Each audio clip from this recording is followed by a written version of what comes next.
Robert Spencer goes out on a limb making appearances like this. Of course, they need a lot of security for him. Do you think it's risky for him to come out and speak out? We discussed briefly the UCLA event we were scheduled to be. We were all headed out there. We were expecting it to happen. It got shut down at the last minute. And, I was there at the Ben Shapiro event. Next time around, there was a certain hostility in the air. So you're going to UCLA, you're going to this territory. We're not very far from UCLA where we are. There's definitely a risk for it. That said, at the moment, the left is a bit cowed, so it's a bit less risky than usual. And really, when it comes to the actual act of killing, not just talking or pushing or shoving or threatening, Islam is still the master at that. This is really one of the reasons, which Robert may not have discussed, but one of the reasons why the left likes Islam is because the jihadists actually carry through on their threats. They don't just talk, they act. And they don't just shove or scream at you or push you or spit at you. They actually go all in. CARE, the Center for American Islamic Relations, which supports Hamas, has made these claims over and over again. Sometimes when I've looked at them in the past, I found so many of them to be hoaxes. When you actually do an investigation of them, very often it turns out they can't identify anybody. Despite there being cameras, no one actually saw this. We've seen some wild accusations. Including hijab being set on fire, pulling off the hijab. And I'm skeptical that there really is this epidemic. I recall a number of years back in New York City, there was this kid, like 12 or 13, who was on the front page of the New York Post on the papers because he pulled off some girl's hijab. Islamophobic hate crime. It turned out the kid himself was Muslim.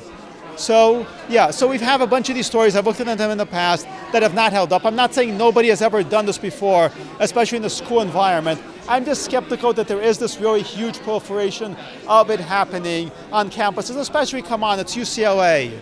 There's a lot of right-wing Islamophobes on the UCLA campus. Are we supposed to believe that? This is a place conservatives can hardly set foot on.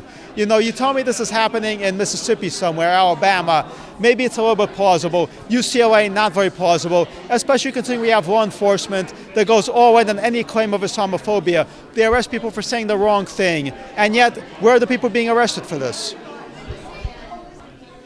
What's the need for a book, Anti-Semitism, History and Myth, by Robert Spencer in the marketplace at this time?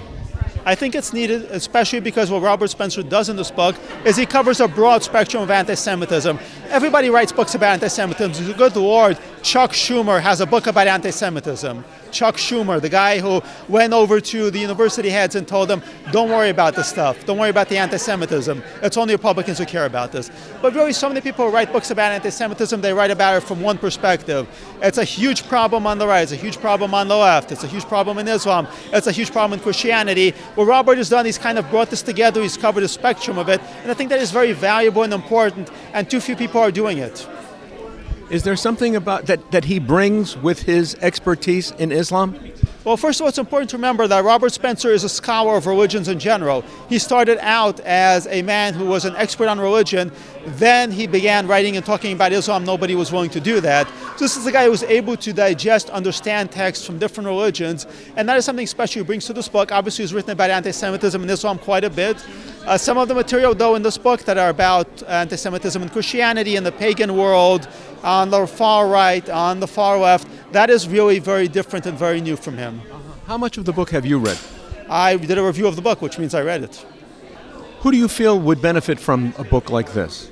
I think everybody would benefit. I think people might not feel comfortable with all the material in there because people have their own kind of angle, kind of their defensiveness, but I think there's something in this book for everybody.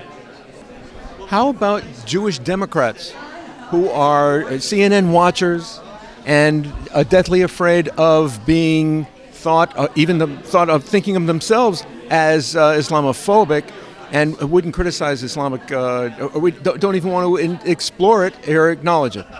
I think this is a book that meets people in different places. There's been a wake-up call since October 7th. A lot more people are willing to talk about this kind of situation because they encounter it more and more. I'm not saying all Jewish Democrats are able to do that. The Jewish Democratic Council of America, for example, JDCA, is doubling down on let's defend Mahmoud Khalil, let's defend all these Hamas supporters on campus. But I think a lot of rank and file people are uncomfortable with this.